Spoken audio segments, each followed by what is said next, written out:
यीशु मसीह ने जब सेवकाई की तो उसके सेवकाई करने का जो तरीका था वो है चिन्ह और चमत्कारों से उसने शुरुआत किया था। बाइबल कहती है कि जब उसने शुरुआत की थी तो पहला चमत्कार कौन सा हुआ था? काना गांव के अंदर शादी थी, वहां पर उसने पानी का द्राक्षरस बनाया था और वहां से शुरुआत हुई थी और अनेक सारी बातें हैं। लेकिन बाइबल कहती है कि यीशु मसीह ने क्या किया, तो देखेंगे मरकुस की किताब उसका 1 अध्याय और 32 वचन, 32 वचन है ना, मरकुस 1 32 वचन पटाख से पढ़िएगा, मैं जल्दी जल्दी जाना चाहता हूं।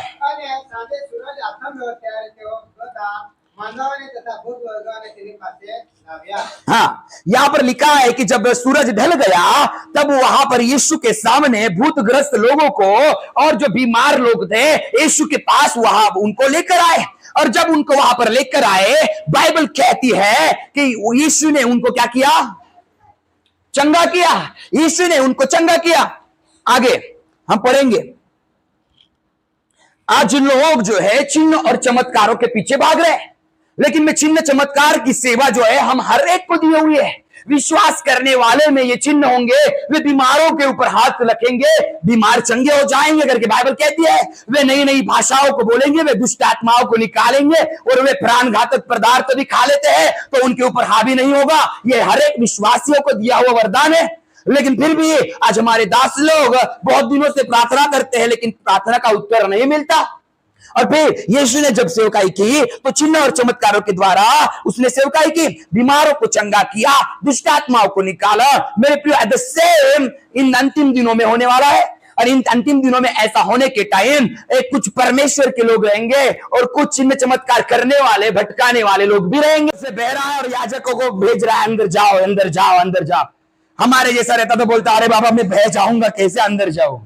लेकिन यहोशुआ को जो परमेश्वर ने बोला था, बाइबल कहती है याजकों को करना पड़ा, और वो पानी के अंदर चले गए, और जैसे ही पानी के अंदर चले गए पानी रुक गया।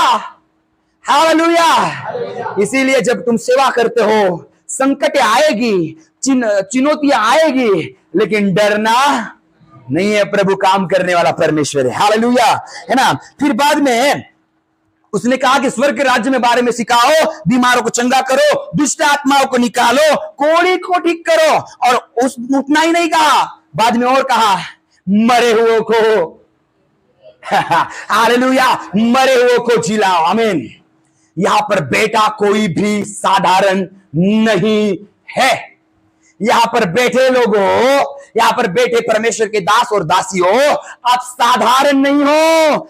मरे हुओं को जिलाने का सामर्थ परमेश्वर ने आपको दिया हुआ है, लेकिन बस विश्वास को जागृत करने के लिए आपके दिल में परमेश्वर का आत्मा आज की नाइट काम करने वाला है। आमीन। जब विश्वास जागृत हो जाएगा, आप अद्भुत चिन्ह और चमत्कारों से भरी हुई सेवकाई को इस क्षेत्र के अंदर देखने पाओगे। अभी तक तो चेलों के लिए वो दिया हुआ था, बराबर है, लेकिन अभी विश्वास करने वालों को दे रहे हैं। अभी 12 चेलों के लिए दिया था। लोग कहते हैं कि वो अभिषेक सिर्फ 12 चेलों के लिए था, लेकिन बाइबल कहती है कि उसके बाद यीशु ने कहा कि विश्वास करने वाले में ये सब चिन्ह होंगे, है ना।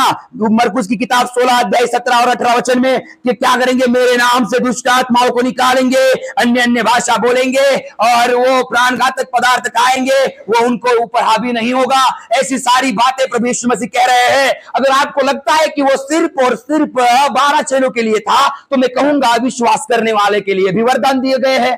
तो आज अगर आप विश्वास भी अगर करते हो ना, यहां पर अगर आप विश्वास भी करते हो ना, यहां से जाने के बाद चिन्ह और चमत्कारों को आपकी आंखों से देखोगे। आमीन। क्या आपकी सेवकाई में आप देखना चाहते हो?